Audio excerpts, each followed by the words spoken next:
it's like their regional supervisors, policy people, and even the DC staff show up. So I mean, federal agencies take this very important, or very seriously, so I think it's important to have a presence there, both from the commission standpoint and from the department standpoint.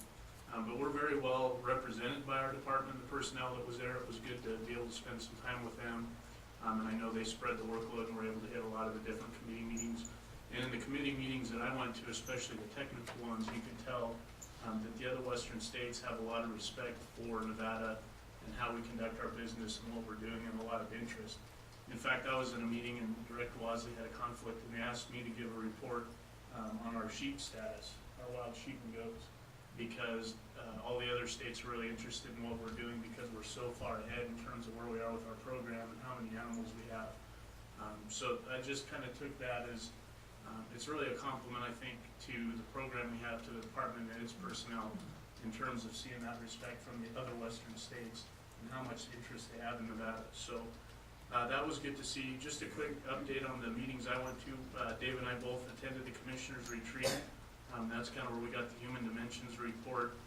It was interesting. Nebraska was just establishing their very first ever mountain lion hunt, and kind of we're dealing with some of the same issues that we've dealt with the bear stuff. So it was interesting to see kind of that dynamic. I was able to sit in on the Sage Grouse Executive Oversight Committee. Again, it was all the federal policymakers and the folks in WAFO. WAFO has been very engaged in sage grouse from a technical standpoint. In fact, they're funding additional studies on how we can do things better in terms of managing and conserving sage grouse and its habitat, and that was good to see. Ken Mayer is actually working for them now, and he's putting together kind of a work group and a task force to address the invasive and fire issue. It was really exciting to see the work group that he had compiled and moved forward with. So I took that as very positive. We had a chance to talk, frankly, in a private discussion with U.S. Fish and Wildlife Service, which I think Dave and I both found very helpful. We sat in on the commissioners meeting and the commission and directors joint meeting where we talked a lot about the farm bill. The commissioners meeting, a lot of those discussions were more specific to how the commissions in each state operate, whether it be with garnering public input or dealing with legislative matters on a state and federal level. So it was interesting. I don't know if there's anything necessarily new to report other than we're about the only state that has a county advisory board structure to encourage statewide inputs. Some states do have regional representatives, and that's kind of how they'll do it, but no one has a representative from each county that they encourage to come to their meetings. So I think it's, you know, obviously a very good thing for the state of Nevada. I was able to sit in on the wild sheep and goat working group. Again, very interesting just to hear what the other states have going, but really outside of Alaska, Nevada is way, way ahead of the curve in terms of wild sheep and goat management. Both Texas and Utah were very complimentary and thankful for Nevada's efforts in getting their herds either reestablished or augmented. You know, as soon as they found out you were from Nevada, they were thanking us for supporting their efforts in getting them sheep. We sat in on the mule deer working group, which is a very energetic entity. I mean, those folks are involved. They're putting out a series of fact sheets. I was able to actually read through those on my way home, and they're great. Anything from, you know, supplemental feeding in the winter to predator-prey interactions with mule deer. And they've got a whole website if you're interested on mule deer. It's some of the best research and material you can find from all the western states, so very interested in that. And then we had some plenary session updates, which kind of discussed a little bit, I think, in the human dimensions, what Dave's talked about in terms of funding mechanisms and how you fund wildlife moving forward. And they actually kind of took a little different bent on it, and industry's really been looking at a lot of this stuff, whether it's archery or firearms or fishing.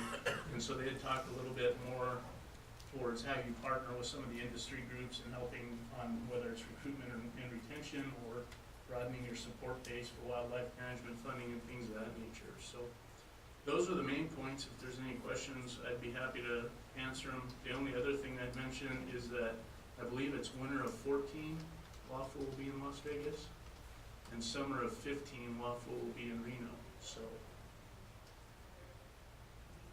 yeah, it should be January of 2015, where it'll be in Vegas. But the summer of 15, it'll be in Reno.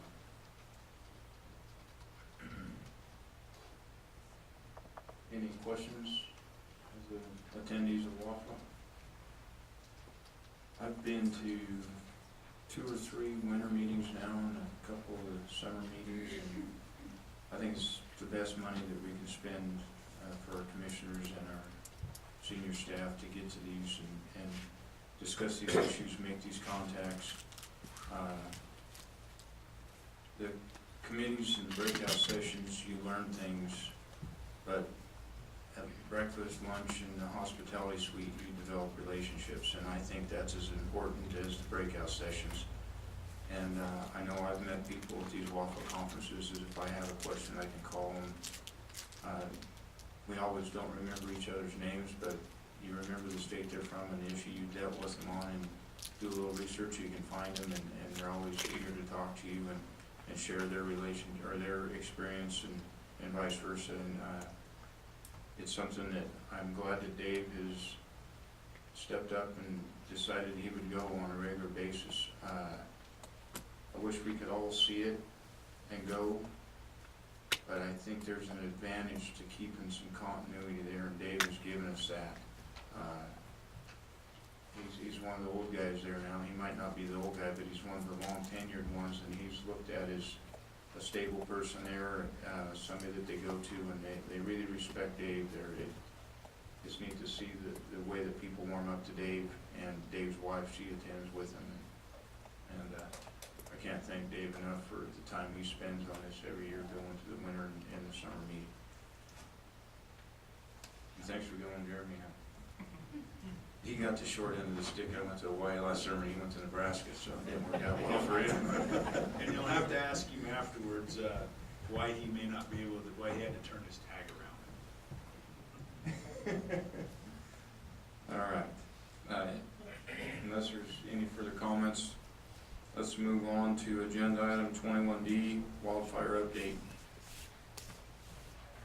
And Mr. Chairman, if I may, I don't know if I've had the opportunity yet to introduce our new Habitat Division Chief, but Alan Jenne thankfully stepped up and took the vacancy that Elmer left, and we're quite pleased and with his decision to do that. He's coming from Elko, where he's been the habitat supervisor up there for several years, so we're really glad that we're going to have him in Reno here shortly. Okay. Thank you. Mr. Chairman, I'm kind of almost hesitant to give the update on wildfire because I'm afraid I'll jinx the conditions. We've kind of been dodging a bullet given the drought conditions that are out there this year. Currently we've got on the records, and I say this is approximate because there's some small fires that may not be making the list, but roughly we've got 20 fires that are greater than 300 acres in size. Only 3 of those are larger than 20,000 acres, and all of them are less than 40,000 acres. So we're in a heck of a lot better place than we were last year at this time. And of those, actually the largest one that's been out there has been the Crescent Dune, which is up there in Slumbering Hills country, north of Winnemucca. And it wasn't very high quality habitat. It had some pronghorns, some transitional mule deer country, a little bit of chucker stuff, but that's been the largest one on the landscape so far, and that was 36,000 acres. So we're pretty lucky there. Closely on its heels was the Carpenter, estimated to be about 27,000 acres down near Vegas. Burned some nice stuff, but it was high elevation, and from my understanding, talking or getting reports from Vegas, is that it was kind of spotty, and it was high elevation, probably decent opportunity at rehab. So that's pretty promising. The next one was the Bison Fire. That was approximately 24,000 acres in the Pine Nut Bi-State Sage Grouse area. And that one again could have been a heck of a lot worse, and a lot of us were worried about it having implications to the sage grouse populations in there.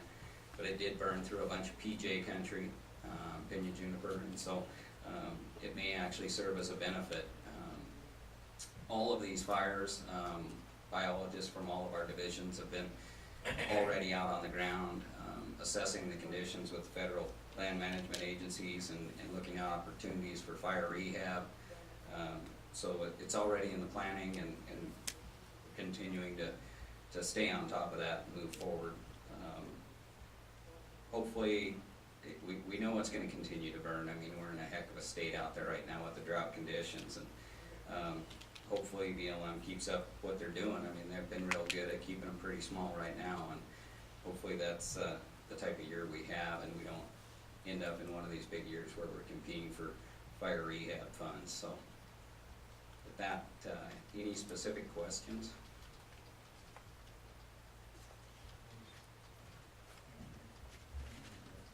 Was coming home from the ranch, and there was a fire on the Delmars. I was wondering how big that one was.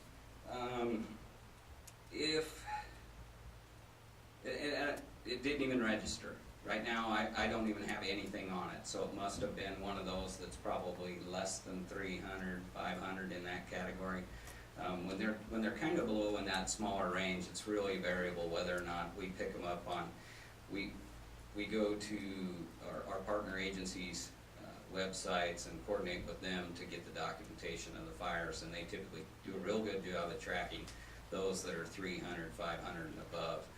Those smaller fires, they don't draw much resource, don't draw much attention, so typically by the end of season we pick those up, but immediately as they're occurring or shortly after, we don't get very good documentation of those. So, but I can, if you're interested, I can follow up on it. It looked pretty impressive when I was driving by it, and so Yeah. I was just curious. I never heard another thing about it.